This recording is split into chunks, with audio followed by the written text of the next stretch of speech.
অনেক দিন বাদে কিন্তু আমরা চলে এসেছি আমাদের মানে বাড়ির পাশে বাগানে। অনেক বেগুন গাছ লাগিয়েছে। এ দেখো কত বেগুন হয়েছে, দেখো নিচে মাটিতে পড়ে আছে বেগুনগুলো।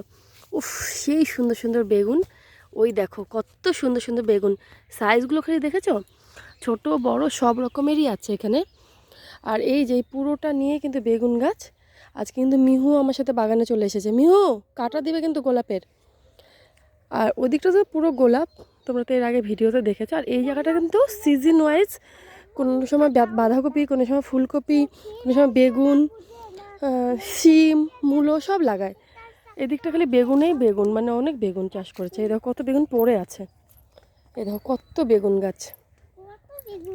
আমি তো এগুলো আগে কখনোই দেখিনি। এই দেখো কি সুন্দর বেগুনগুলো ধরে আছে,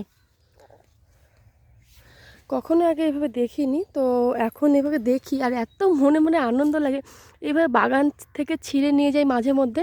মানে আমরা বাজার থেকে কিন্তু বেগুন কিনি না, আমরা কিন্তু যারা চাষ করে ওদের থেকে একবারে কিনে নিই 1 কেজি 2 কেজি করে। আর দারুণ তো টাটকা একদম বাগানের বেগুন।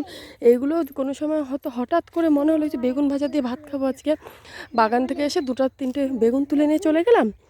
সেই টাটকা বেগুন কেটে নিয়ে একদম গরম গরম ভাতের সাথে বেগুন ভাজা, ঘি কাঁচা লঙ্কা দিয়ে এত দারুণ লাগে না। এইটার একটা অনুভূতি শুধু আমরাই ফিল করতে পারবো। আর আমাদের মতন মানে যেসব চাষি কৃষকরা আছে, যারা নিজেরা চাষ করে আর কি, তারাই এটা পাবে। টাউনে কিন্তু এটার মজা কিন্তু কেউ পাবে না। তা কেমন লাগলো আজকে ভিডিওটা বেগুন ক্ষেতের? ভালো লাগলে অবশ্যই একটা লাইক কমেন্ট শেয়ার করে দেবে। আর